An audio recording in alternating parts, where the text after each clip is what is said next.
Orient bell tiles studio से आप देख रहे हैं एबीपी न्यूज। नमस्कार, एबीपी न्यूज पर हाजिर हूं मैं रुमाना इसार खान। सुबह के 10 बजने को है वक्त आगे का एजेंडा का, और शुरुआत बाबा के बिगड़े बोल से करने जा रहे हैं हम। बिगड़े बोल, फंस गए रे बाबा। मैं बात कर रही हूं कथावाचक अनिरुद्धाचार्य की, जिनकी बदजुबानी को लेकर हम तो एबीपी न्यूज पर लगातार सवाल उठा रहे हैं। एबीपी न्यूज ये पूछता रहा, खुद को संत कहने वाला व्यक्ति महिलाओं का अपमान कैसे कर सकता है? उसकी भाषा इतनी अभद्र कैसे हो सकती है? और अब वही बाबा अनिरुद्धाचार्य की बदजुबानी का हिसाब, उसकी हिसाब की बारी अदालत में होगी। ये बड़ी खबर मैं आपको बता रही हूं। कथावाचक अनिरुद्धाचार्य की मुश्किलें बढ़ गई हैं। अनिरुद्धाचार्य पर परिवाद दर्ज करने के आदेश दे दिए गए हैं। मथुरा की अदालत ने यह आदेश दिया है।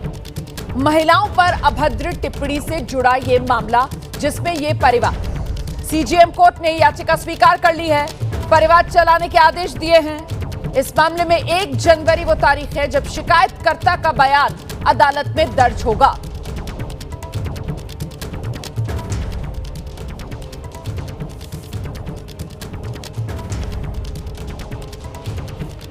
तो कोर्ट का यह आदेश अनिरुद्धाचार्य पर परिवाद दर्ज करने का आदेश अदालत ने दे दिया है। मुश्किलें सीधे सीधे कानूनी तौर पर अनिरुद्धाचार्य की अब यहां से बढ़ती हुई नजर आ रही हैं। 1 जनवरी 2026 वो तारीख है जब इस मामले में याचिकाकर्ता का बयान अदालत के सामने दर्ज किया जाएगा। अनिरुद्धाचार्य को जवाब देना होगा। एबीपी न्यूज लगातार ये सवाल पूछता रहा कि एक संत महात्मा की ऐसी भाषा कैसे हो सकती है? एक संत महात्मा जिसकी भाषा शैली में संयम होना चाहिए, वो महिलाओं के खिलाफ इस तरीके का जहर अपने बयान से कैसे उगल सकता है? अब फंस गए अनिरुद्धाचार्य, लेकिन कैसे फंसे, कहां फंसे, ये मैं आपको बताने जा रही हूं। इस पूरे केस के बारे में जानिए आप। मथुरा कोर्ट में क्यों फंस गए अनिरुद्धाचार्य, विस्तार से इसके बारे में जानिए। दरअसल शिकायतकर्ता नाम मीरा राठौर, अध्यक्ष हिंदू महासभा मथुरा, इनकी तरफ से याचिका लगाई गई अदालत में। मामला महिलाओं के अपमान से जुड़ा हुआ, जो शिकायत अदालत के सामने की गई। तो कोर्ट में केस दर्ज करने का आदेश दे दिया गया है। ये बड़ी खबर। कोर्ट ने अनिरुद्धाचार्य के खिलाफ मामला दर्ज करने का आदेश दिया, और आरोप क्या है ये आपको विस्तार से बताएंगे। महिलाओं के खिलाफ अभद्र भाषा बोलने का आरोप है बाबा अनिरुद्धाचार्य पर। प्रवचन में अश्लील इशारे कर महिलाओं का अपमान करते हैं ये अनिरुद्धाचार्य।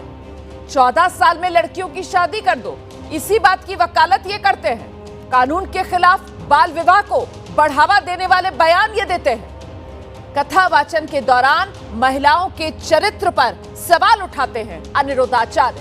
किसने अधिकार दिया महिलाओं के अपमान का? किसने अधिकार दिया महिलाओं के चरित्र हनन का?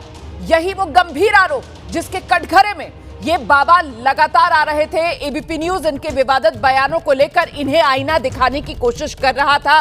बाबा सुधरे नहीं, और अब नतीजा ये कि कानून का शिकंजा जिसके घेरे में ये बाबा अब नजर आ रहे हैं, क्योंकि सीजेएम कोर्ट ने याचिका स्वीकार कर ली है। मामले में सुनवाई 1 जनवरी को होगी, और 1 जनवरी को जो याचिका करता है, याचिकाकर्ता को अपना बयान दर्ज कराना है। महिलाओं पर अभद्र टिप्पणी करना अनिरुद्धाचार्य को भारी पड़ गया। सीधे आपको लेकर चलेंगे, हमारे साथ हमारे सहयोगी अनिल सारस्वत इस वक्त मौजूद हैं, और जरा अनिल सारस्वत से ही जानते हैं किस तरीके से अब कानून के शिकंजे में फंसते हुए नजर आ रहे हैं यहां से बाबा अनिरुद्धाचार्य। अनिल जी, मैं आपको बता दूं कि तीनों महिला वृंदावन में स्थित जो गोलियों का भागवताचार्य है, जो उनसे जुड़ा हुआ है, उन्होंने विगत दिनों महिलाओं को लेकर एक टिप्पणी, इसमें कई सामाजिक महिला वसूलों के खिलाफ आवाज उठाई थी। पुलिस को भी शिकायत की गई थी, लेकिन इस पर कोई कार्रवाई नहीं की थी। उसके चलते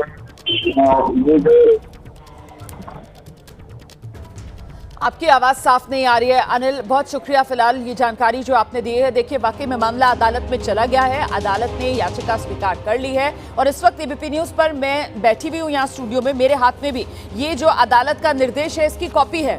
तो मेरे पास भी ये निर्देश की कॉपी है, और इसमें साफ तौर पर इसको पढ़कर ये समझ में आ रहा है कि अब अनिरुद्धाचार्य को जाकर अदालत के सामने अपना पक्ष रखना होगा। अभी तक वो जिस तरीके से पल्ला झाड़ने की कोशिश करते आए वो तो काम नहीं होने वाला है, क्योंकि मीडिया के जरिए एबीपी न्यूज भी लगातार उन्हें आईना दिखाने की कोशिश कर रहा था। हम भी बार बार उनको ये एहसास करा रहे थे कि आप अपनी भाषा जरा देखिए, आप थोड़ा संयम बरतिए। आप जो बातें कर रहे हैं वो देश के कानून, देश के संविधान की विरोधी बातें हैं, और अब उन तमाम बातों को लेकर अनिरुद्ध आचार्य फंस गए हैं, कानून के कटघरे में खड़े हुए हैं। मैं सीधे रुख करूंगी, हमारे साथ दो खास मेहमान इस वक्त मौजूद हैं। हमारे साथ इस वक्त महंत योगी उमेश पुरी जी, जूना अखाड़ा के, वो जुड़ रहे हैं इस चर्चा में, और साथ ही आचार्य राज मिश्रा, धर्मगुरु हैं, वो हमारे साथ मौजूद हैं। पहले जरा महंत उमेश पुरी जी का रुख करते हैं और उमेश पुरी जी से जानते हैं कि अब जबकि परिवाद जो है अदालत में दर्ज हो गया है, तो कुल मिलाकर पल्ला तो नहीं झाड़ सकते हैं अब अनिरुद्ध आचार्य। अब तो एहसास कर लेना चाहिए अनिरुद्ध आचार्य को कि उन्होंने जो कहा, उन्होंने जो किया, ये सीधे सीधे महिलाओं का अपमान, देश के कानून का उल्लंघन। अभी भी समय है, माफी मांग ले तो बेहतर रहेगा। महंत जी, देखिए, आपने बड़ा महत्वपूर्ण प्रश्न किया, लेकिन मैं एक बात स्पष्ट करना चाहता हूं जी कि ये जो विवाद था ये अभी कोर्ट के अंदर गया है। आरोप लगा है, आरोप सिद्ध नहीं हुए, और जब आरोप लगा है तो आरोप सिद्ध करने का काम तो कोर्ट करेगा। तो पहले ही व्यक्ति को आरोपित क्यों मान लिया हम लोगों ने? हर व्यक्ति को यह अधिकार है कि वो कोर्ट में जाए, वहां पर जो जजमेंट होगा उसके बाद हम स्वीकार करेंगे। मैं ये बात इसलिए बोल रहा हूं क्योंकि विषय, ये विवाद अब कोर्ट में जा चुका है। ठीक है, नहीं, आप जो बात कह रहे हैं वो 100% सही बात आपने कही है, इसमें कोई इफ एंड बट हो नहीं सकता है। मैं आचार्य राज मिश्रा का रुख करूंगी, और राज मिश्रा जी से हम ये जानते हैं कि देखिए, परिवाद दर्ज होना ये इस बात का सबूत तो है नहीं कि अनिरुद्ध आचार्य जो है वो दोषी हैं, तो ये कानूनी प्रक्रिया का सिर्फ पहला चरण ही कहा जाएगा। ऐसे में अनिरुद्ध आचार्य और उनके जो बयान अभी तक के रहे हैं उसको लेकर आपकी टिप्पणी? देखिए, मैं बड़ा स्पष्ट रूप से कहना चाहूंगा, व्यासपीठ की अपनी एक मर्यादा होती है, ठीक है। मैं दोनों बातों पर कहूंगा, किसी भी धर्म या पंथ से संबंधित जो उस धर्म या पंथ के शीर्ष पोजीशन पर बैठा है, जिसको लोग फॉलो करते हैं, उसको अपने शब्दों पर बहुत ध्यान रखने की आवश्यकता होती है, ठीक है। मैं दोनों चीजें, चाहे मैं अनिरुद्धाचार्य जी के व्यासपीठ पर बैठ करके वो शब्द प्रयोग करने की बात करूं, या मैं उस मौलाना की बात करूं जो एक भारतीय सम्मानित महिला जाती है एक मस्जिद के अंदर और उसके वस्त्रों पर टिप्पणी करता है, मैं दोनों चीजें कह रहा हूं। दोनों लोगों को अपनी अपनी भाषा का ध्यान रखने की आवश्यकता है, जो भी शीर्ष पद पर बैठा हुआ है। लेकिन जब मैं आता हूं, बड़ा स्पष्ट रूप से कहूं, जब आप व्यासपीठ पे बैठे हैं तो आप कथा किसकी कर रहे हैं? आप भगवान की कथा करते हैं, और उन भगवान की कथा करते हैं जिनके बारे में मैंने बार बार एक शब्द कहा है कि श्री रामचरितमानस के अंदर शूर्पणखा भी जब मिलने आती है लक्ष्मण जी से, तो लक्ष्मण जी कहते हैं, सुन सुंदर में उनकर दासा और पराधीन नहीं तोर सुपासा। यानी राक्षसी को भी सुंदरी कह करके संबोधित करते हैं भगवान राम के भाई लक्ष्मण। नहीं, आप बिल्कुल सही कह रहे हैं। देखिए, वहां तो मतलब पुरुषों में उत्तम मर्यादा पुरुषोत्तम, और इसी नाम से हम प्रभु श्री राम को जानते हैं। आपने जिस बात का यहाँ पर जिक्र किया, मैं आपके पास आ रही हूँ, जरा दर्शकों को आगे बढ़ते हुए सुनाते चलते हैं अनिरुद्ध आचार्य की वो अमर्यादित और बेशरम टिप्पणी जो उनके लिए मुसीबत बनी है। एक बार जरा आप सुनिए और गौर कीजिए कि 25 साल की लड़कियों को लेकर वो बोल क्या रहे थे, क्योंकि उनके बोल उनकी सोच को दिखा रहे हैं। अनिरुद्ध आचार्य ने जो बातें कही तब कही जब वो प्रवचन दे रहे थे, जहां एक साथ हजारों की संख्या में लोग मौजूद थे, महिलाएं मौजूद थी, बच्चियां मौजूद थी। जरा सोचिए उनके बयान का प्रभाव क्या पड़ा होगा इनकी मनस्थिति पर। लड़कियां लाते हैं 25 साल की, अब 25 साल की लड़की 4 सब नहीं पर बहुत, और वो 25 साल की जब तक आती है तो पूरी जवान होके आती है। जब जवान होके आएगी तो स्वाभाविक है कि वो अपनी जवानी कहीं ना कहीं तो वो उसकी जवानी फिसल जाएगी। महंत उमेश पुरी का हम रुख करेंगे। महंत उमेश पुरी, प्रवचन में ऐसी बातें, प्रवचन में ऐसी भाषा, इसको कोई स्वीकार कर सकता है क्या? देखिए, मैं पहले भी इस डिबेट में, इस विषय पर डिबेट में एबीपी के साथ रहा हूं, लेकिन मैं एक बात बड़ी स्पष्ट आप लोगों को कर देता हूं, मैं अपने विषय को रखता हूं। पहली बात तो अनिरुद्धाचार्य जी कोई बाबा नहीं है, महात्मा नहीं है, संत नहीं है, वह केवल और केवल एक कथावाचक है। अब मैं आपके प्रश्न का उत्तर देता हूं।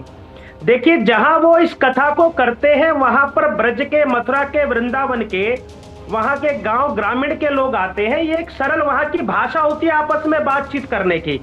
लेकिन इसी विषय को लेकर पूरे भारत में बहुत सारे लोग बट गए हैं। कुछ लोगों का कहना है कि भाई व्यासपीठ पर बैठकर ऐसे वक्तव्य नहीं देने चाहिए। उन्होंने जो अपनी बात कही है, जो वर्तमान जो कालखंड है उसमें जो हमारे युवा युवती भटक रहे हैं, वो उसका प्रकटीकरण क्या है। भाषा अलग हो सकती है, भाषा जरूर अलग है, इसमें कुछ वो नहीं है, लेकिन वहां की देहात की भाषा के अनुसार, ग्रामीण भाषा के अनुसार, वहां के संवाद के अनुसार बात करिए। मुझको लगता है कि हम एक मीडिया ट्रायल अनिरुद्धाचार्य के विरुद्ध चला रहे हैं। अभी जजमेंट नहीं आया, आरोप सिद्ध नहीं हुआ, विषय कोर्ट में गया है, लेकिन मीडिया ट्रायल में हम ये तय कर रहे हैं कि अनिरुद्धाचार्य एक बहुत बड़ा आरोपित है। मुझको लगता है कि ये जो न्यायिक प्रणाली है उस पर कहीं ना कहीं प्रभाव डालेगा। मीडिया जजमेंट नहीं होना चाहिए। मीडिया ट्रायल की जो बात आप कह रहे हैं मैं उस पर जवाब ले लूंगी राज जी से, लेकिन आपने यहाँ पर जो बात कही है कि साहब वो कहीं ना कहीं उस भाषा का इस्तेमाल कर रहे हैं। पहले तो मुझे लगता है कि पूरे क्षेत्र का ये तो एक तरीके से अपमान हो गया कि पूरा क्षेत्र जो है वो इस तरीके की भाषा जो है वही समझता है। अगर उसे अच्छे शब्दों में बात बताई जाए तो उसको समझ में नहीं आएगी। आपने तो पूरे के पूरे क्षेत्र को ही यहाँ पर अपमानित कर दिया सर। मेरी तो यही समझ बन रही है, क्योंकि मैं भी पश्चिमी उत्तर प्रदेश से आती हूँ, मैं भी पश्चिमी उत्तर प्रदेश से आती हूँ, ठीक है। और दूसरा आप कह रहे हैं कि साहब वो कोई संत महात्मा नहीं है, लेकिन वो संत महात्मा नहीं है, कथावाचक तो है।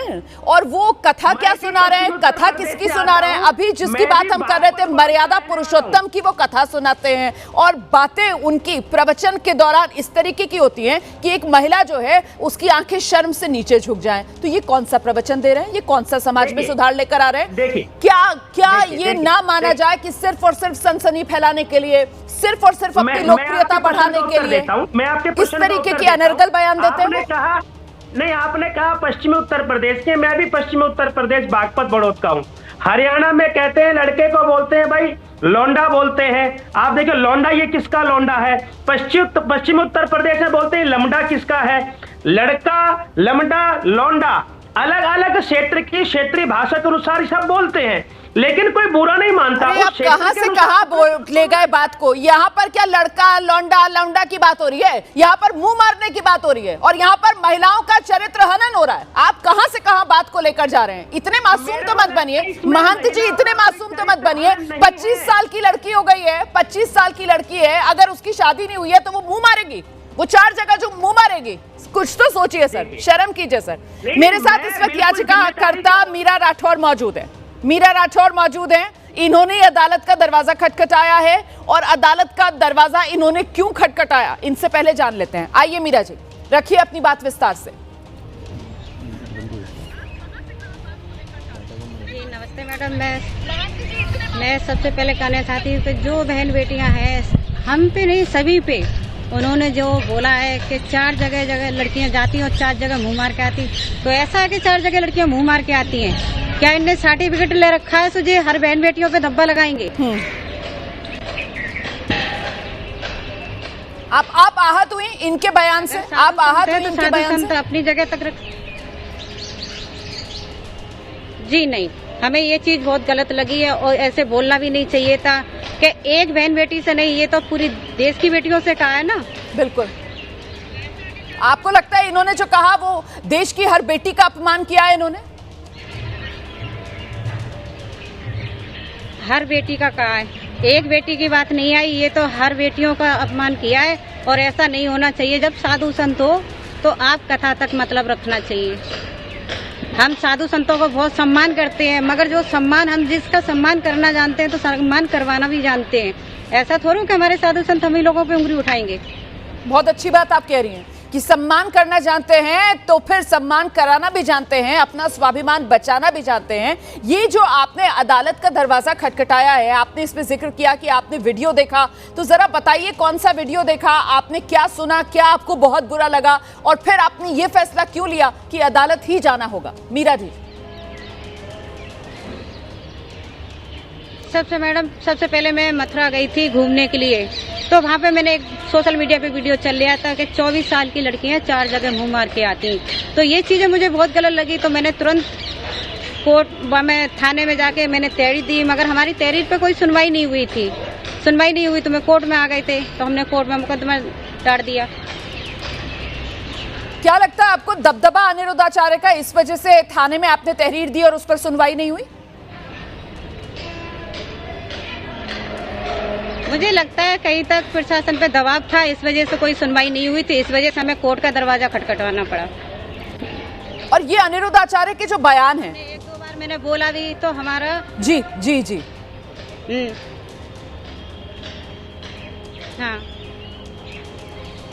रख दीजिए अपनी पूरी बात। ये जैसे जो बयान दिए तो बहुत गलत दिए, और कोर्ट, हाँ, तो जैसे हम थाने गए तो थाने पे हमारी जब कोई सुनवाई नहीं भई, एक बार गए, दो बार गए, मगर हमारी कोई सुनवाई नहीं भई, तो उसके बाद में हमने कोर्ट का दरवाजा खटखटाया।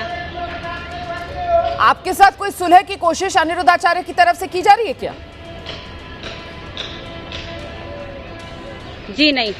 माफी मांग लेंगे अगर अनिरुद्धाचार्य, तो क्या मामला आपको लगता है कि खत्म कर दोगी आप, या अदालत ही फैसला करेगी अब? नहीं मैडम, हमारे नहीं मैडम, ये तो अदालत फैसला करेगी। हम सारी बहन बेटियों को, अगर हमसे माफी मांग ली तो क्या सारी बहन बेटियों से माफी मांग ली है? ऐसा थोड़ा होता है। अदालत में गई तो आसानी से आपकी याचिका दाखिल हो गई? मैडम के जैसे मैं बाल खोल रखे थे, जी नहीं, उसमें भी टाइम लगा था, ऐसा तो नहीं था। और जैसे हम अदालत में भी गए तो अदालत में भी हमें समय लगा कि बार बार हमें तारीख पे तारीख देती जा रहे हैं, तारीख पे तारीख देते जा रहे हैं। तो अब कोर्ट ने आदेश दिया है तो 1 तारीख दी है, तो हमारे हिसाब से कहीं तक ये चीजें काफी समय लग गया। तो हमने एक वहाँ पे सोचा, वहाँ पे कहा था कि हम जब तक चोटी नहीं बांधेंगे, जब तक हमारा इन पे केस नहीं लिखा जाएगा अनिरुद्धाचार्य पे, जब तक हम चोटी खोल के रखेंगे। तो हमने संकल्प ले रखा था, वो संकल्प अब हमारा पूरा समय हो गया कि अब संकल्प का टाइम आ गया कि हम चोटी बांध सकते हैं।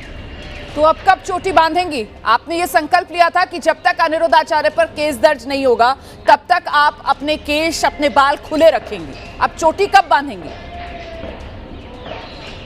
जब मैं चोटी उसी दिन मैडम बांधेंगे जिस दिन मुकदमा इन पे लिख जाएगा, उसी दिन हम तुरंत चोटी बांधेंगे, कोर्ट में ही बांधेंगे हम ये चोटी को।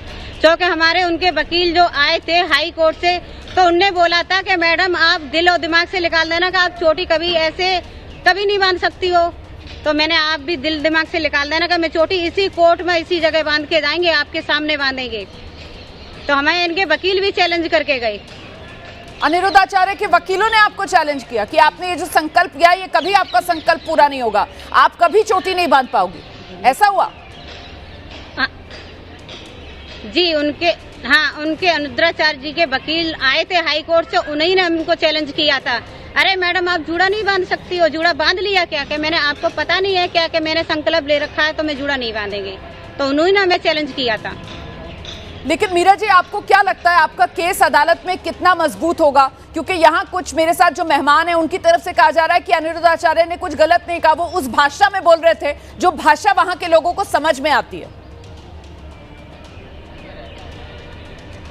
जो मैडम जो उनने भाषा बोली थी वो भाषा ही गलत थी। भाषा किसी और तरीके से भी तो इस्तेमाल कर सकते थे, इसी भाषा को क्यों इस्तेमाल किया? किस बहन बेटी को नहीं लगेगा कि ये गलत नहीं था शब्द? महत्वपूर्ण बात आप कह रही हैं। मुझे लगता है जरा इस तरीके से इन्होंने बोला तो वो तो भाषा ही गलत थी। जी जी जी जी, उमेश जी को ले आइए, महंत उमेश पुरी आ जाएं जरा। महंत उमेश जी, आप समझा दीजिए, फिर मीरा राठौर जी को आप समझा दीजिए। वो कह रही हैं कि भाषा समझने की क्या जरूरत है जब भाषा ही गलत थी। ये साधु, देखिए, मैं एक तो ये जो बहन है मैं इनको जानता नहीं, बहन को जानता नहीं, और मैं बहन से बार बार प्रार्थना करूंगा, बहन जी ना वो साधु है ना वो संत है, वो कथावाचक है। तो कथावाचक आपको जानता, कथावाचक है अगर महंत जी, कथावाचकों की ऐसी भाषा नहीं होती है। कथावाचक है तो सर्टिफिकेट तो नहीं मिल गया कि वो महिलाओं का अपमान कर रहे हैं? कथावाचक कभी ऐसी भाषा ही नहीं इस्तेमाल करते हैं। देखिए बहन जी, मैं आपकी जो संकल्प शक्ति है उसका सम्मान करता हूँ। आप विषय कोर्ट में लेकर गई हैं, कोर्ट में जजमेंट आएगा, जो होगा वो कोर्ट में होने वाला है। मैं आपकी संकल्प शक्ति को प्रणाम करता हूँ। जब जजमेंट आ जाएगा तो आप अपनी चोटी को बांध लीजिएगा, मैं उसके लिए विरोध में नहीं हूँ। लेकिन मेरा कहना है कि वहाँ की क्षेत्रीय लोकल भाषा के अनुसार एक संवादात्मक बात में उन्होंने विषय रखा था।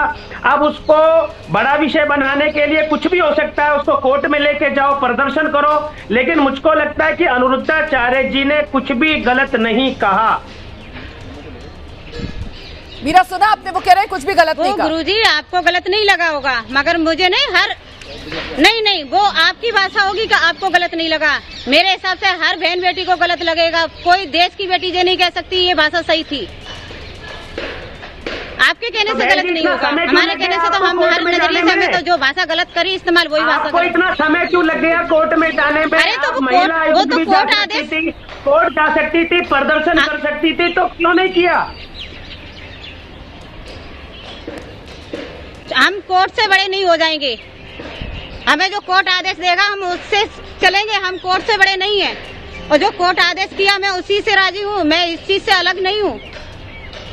कोर्ट का हम सम्मान करते हैं। आपको कोर्ट जाने में कहते हैं कोर्ट और थाने जाओगे तो समय तो लगता है।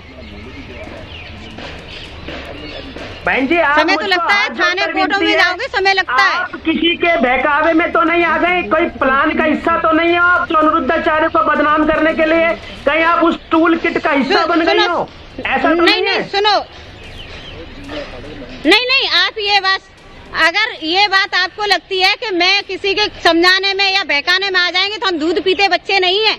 तो आप ये बात मुझसे कह रहे हैं कि हम किसी समझाने और किसी के बहकाने में आ जाएंगे? क्यों आ जाएंगे? अगर थाना सुनता तो हम कोर्ट में जाने की जरूरत क्या थी? संस्कृति को तो हमें इतना समय भी नहीं लगता। संस्कृति को, हिंदू धर्म को बदनाम करने वाले बड़े लोग घूमते, कहीं उसका हिस्सा तो नहीं बन गई आप?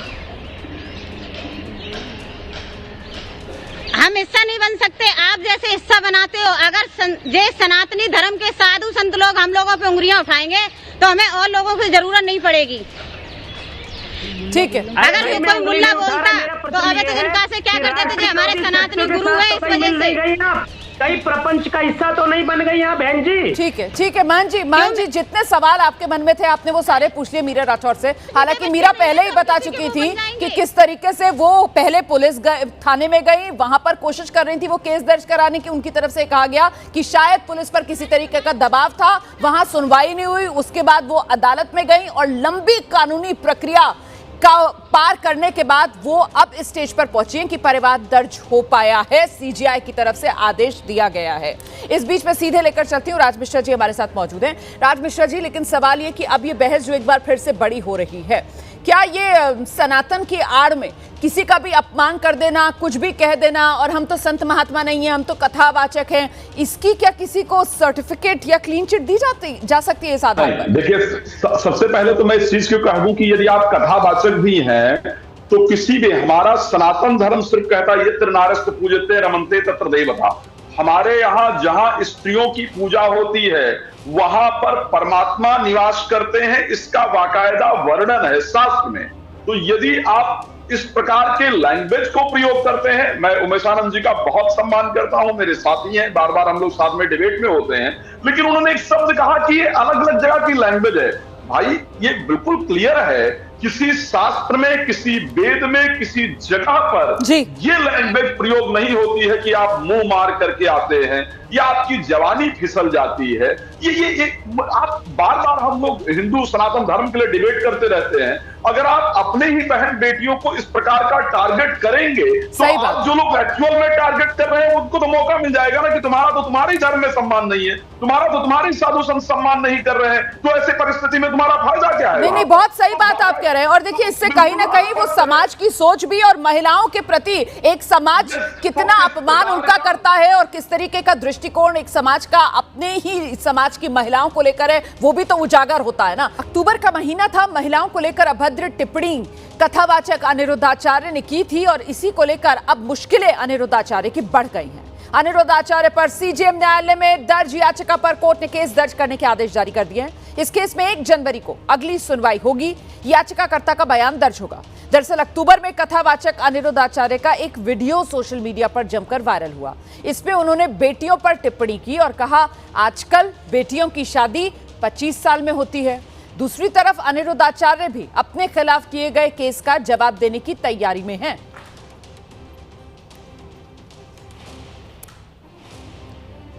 कथावाचक अनिरुद्धाचार्य, खुद को संत कहने वाले अनिरुद्धाचार्य के मुंह से महिलाओं को लेकर आए दिन जो अपमानजनक शब्द निकलते रहे, उसके बाद खुद को सनातन का ठेकेदार कहने वाले बाबा के चेहरे से नकाब हटाना जरूरी है।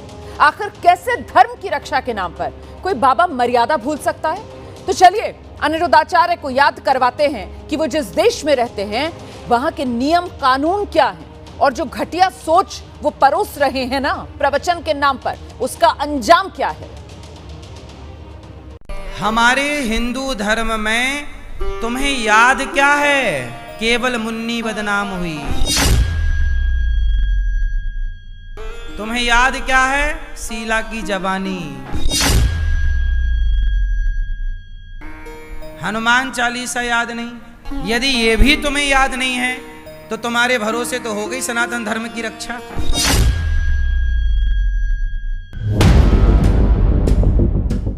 इनका सिर्फ एक मकसद है कि कथा के जरिए देश को ये बताएं कि वो कैसे सनातन धर्म की रक्षा का बीड़ा अपने कंधे पर उठाए हुए हैं। आजकल तो लड़का लड़की शादी के पहले फोटो खिंचाते हैं गलत, वो इसके गले में हाथ डाला, वो उससे चिपका है, ऐसे फोटो बाद में लगाते हैं शादी में। शादी के पहले तुम चिपक रहे हो, मतलब तुम्हें अच्छा लगता होगा पर एक सभ्य समाज में ये शोभा नहीं देता। अनिरुद्धाचार्य के मुताबिक शादी के पहले दूल्हा दुल्हन अगर प्री वेडिंग शूट कराए तो वो सभ्य समाज में शोभा नहीं देता, लेकिन जो आपने कहा क्या वो सभ्य समाज में शोभा देता है? एक बार क्यों? क्योंकि अब लड़कियां लाते हैं 25 साल की। अब 25 साल की लड़की 4 जगह वो मुंह मार चुकी होती है, सब नहीं पर बहुत। शर्म आती है ये सोचकर कि देश में अनिरुद्धाचार्य जैसे लोग खुद को संत कहते हैं। अब आजकल संसार में एक दूसरे का हाथ पकड़ के डोल रहे हैं, ऐसे छोड़ ही नहीं रहे हैं हाथ। अरे भैया कमरे के भीतर पकड़ लेना हाथ। संसार में तेरे देख रहे हैं लोग, अच्छा नहीं लग रहा है। हर चीज सब जगह अच्छी नहीं लगती साहब। अब तुमने मर्यादाएं बेच खाई तो हम क्या करें? अनिरुद्धाचार्य, अगर आपकी नजरों में मर्यादा शब्द का जरा भी मान होता तो आप देश की लड़कियों के लिए ऐसी गैर मर्यादित भाषा का इस्तेमाल कतई नहीं करते। और वो 25 साल की जब तक आती है तो पूरी जवान होके आती है। जब जवान होके आएगी तो स्वाभाविक है कि वो अपनी जवानी कहीं ना कहीं तो वो उसकी जवानी फिसल जाएगी या जाएगी। जैसे कि अभी एक लड़के के संग हनीमून मनाने गई, परंतु वो किसी और के साथ वो रह चुकी थी, उसके साथ चक्कर था। तो आप चाहते क्या हैं? कि देश की आधी आबादी का काम सिर्फ शादी और बच्चे पैदा करना हो? अनिरुद्धाचार्य, जवाब दीजिए कि क्या आपके मुताबिक लड़कियों का बाल विवाह कर देना चाहिए? और आप होते कौन हैं ये तय करने वाले कि लड़कियों की शादी किस उम्र में की जाए? अपने बच्चों को थोड़ा कम पढ़ाओ मेरी माँ, थोड़ा संस्कार ठूस ठूस के भरो। ज्यादा पढ़ लिख गए तो कहीं वो अपने संस्कार ना भूल जाएं ऐसे। अनिरुद्धाचार्य बीमार सोच के व्यक्ति हैं जिनके मुताबिक लड़कियों की शादी तो सिर्फ 14 साल की उम्र में ही हो जानी चाहिए। जब लड़की 14 साल की होगी और 14 साल की कोई लड़की आपके घर दुल्हन बन के आ जाएगी तो उस समय तो वो बच्ची होगी, आप उस परिवार को अपना मान लेगी। 14 साल में लड़की की शादी होने का मतलब जानते हैं? उसे बाल विवाह कहते हैं, जिसके खिलाफ भारत में आंदोलन चलाया गया था। भारत में बाल विवाह की प्रथा को पहली बार 1929 में कानूनी रूप से प्रतिबंधित किया गया था। 1929 के अधिनियम के मुताबिक 14 साल से कम आयु की लड़कियों की शादी करना प्रतिबंधित हो गया था। और ऐसा इसलिए किया गया था ताकि देश की लड़कियां शारीरिक, मानसिक और सामाजिक तौर से खुद को मजबूत बना सके। 14 साल की उम्र में कितना बच्चा पढ़ाई करता है? I think it's on 8th standard. 7th और 8th क्लास का बच्चा होता है, उसको क्या पता होता है कि माँ कैसे बना जाता है या सास ससुर की सेवा कैसे की जाती है, सोशल फैमिली में रिलेशंस कैसे निभाने चाहिए। तो मुझे ऐसा लगता है कि 14 साल का बच्चा खुद को ही नहीं समझता है तो वो फैमिली को कैसे समझेगा।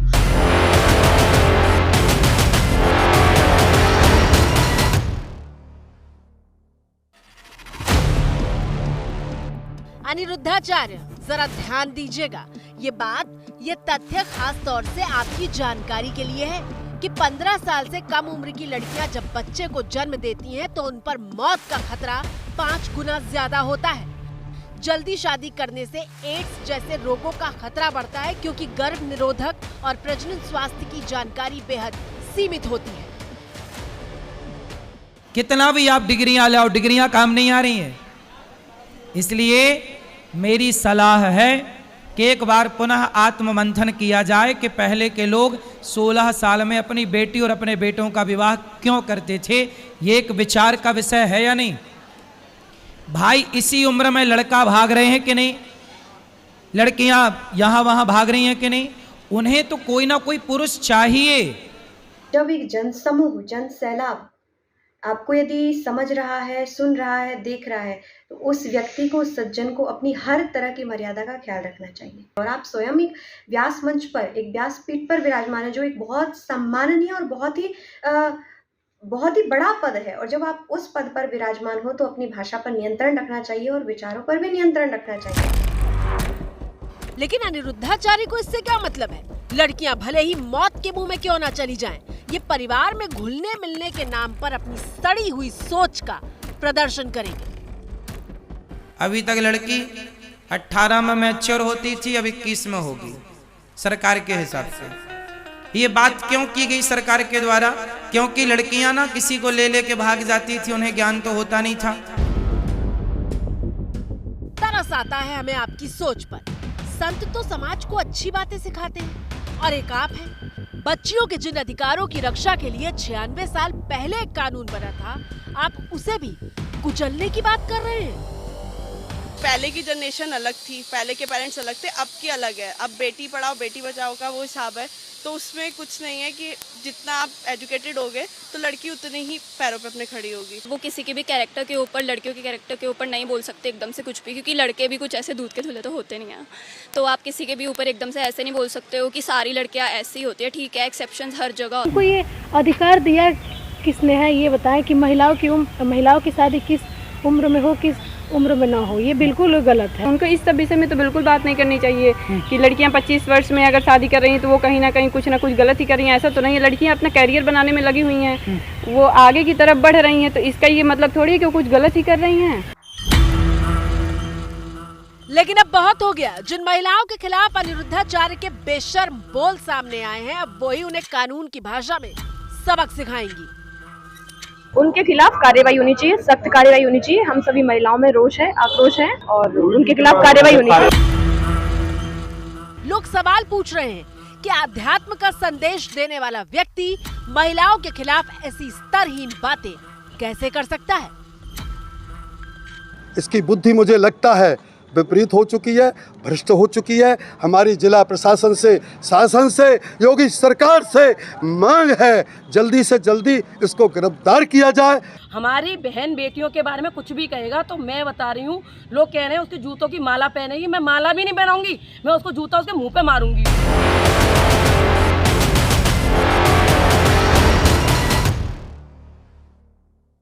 दो प्रजाति की स्त्रियां होती हैं जो विवाह के बाद भी अपने माँ बाप से अटैच रह जाती है, ज्यादा जरूरत से ज्यादा वो अपना घर तहस नहस कर लेती है। अच्छा लग रहा है ना प्यार करना? आपने कोई कोर्स किया है? विदेशों में हमारे भारत की लड़कियों को ये फंसा कोई डिग्री ली है? कौन सी पढ़ाई की है? कोई रिसर्च की है?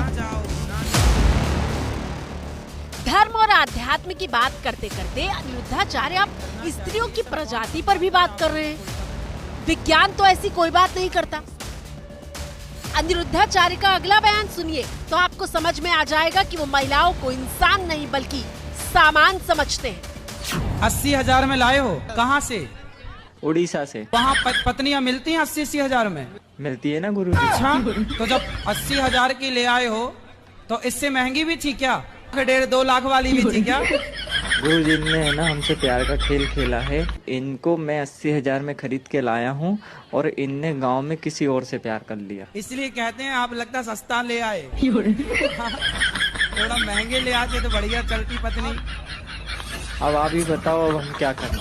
तुम राम राम जपो और क्या करोगे? 80,000 में लाए वो जरा बताइए, जो व्यक्ति खुद को श्रीमद् भागवत गीता और हिंदू ग्रंथों का जानकार कहता है, प्रवचन करता है, उनके वचनों में इतनी अशुद्धि आखिर कहां से आती है? कितने भगवान है मेरी माँ? एक। और देवता है 33 करोड़। इंद्र देवता है, भगवान नहीं है। हाँ या ना? भगवान और देवता अलग है। अब आपको यही नहीं पता कि भगवान की परिभाषा, आप किसी को भी भगवान कह देते हैं। मेरी माँ, अब कोई पुरुष आपके घर आए और अरे आप ही हमारे खसम हैं, आ वाह वाह वाह वाह, क्या ये अच्छा लगेगा? आप ही हमारे पति हैं, आ वाह वाह वाह। तो फिर सारे जब पति नहीं हो सकते तो सारे लोग भगवान थोड़ी हो सकते हैं? कोई भी कैसे भगवान हो जाएगा? पहले ही नाक कटवा चुकी है। तुलना देखी आपने, शब्दों का चुनाव देखा।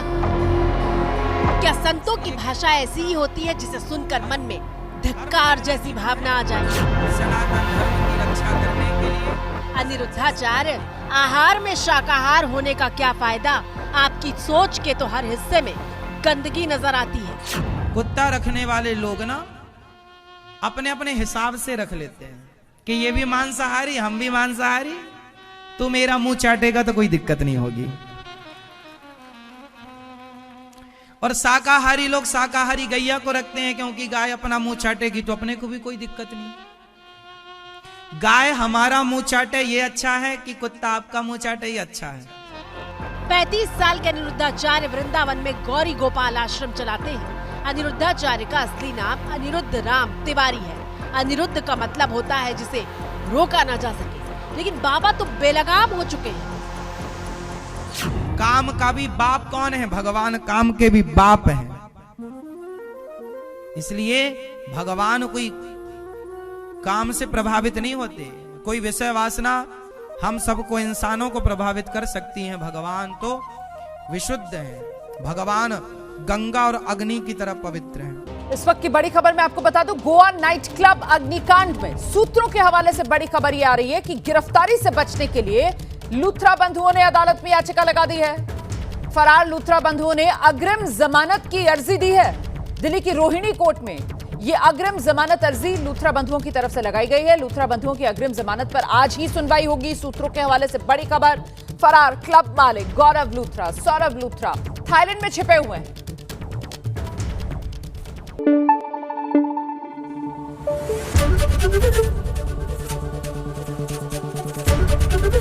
एबीपी न्यूज आपको रखे आगे।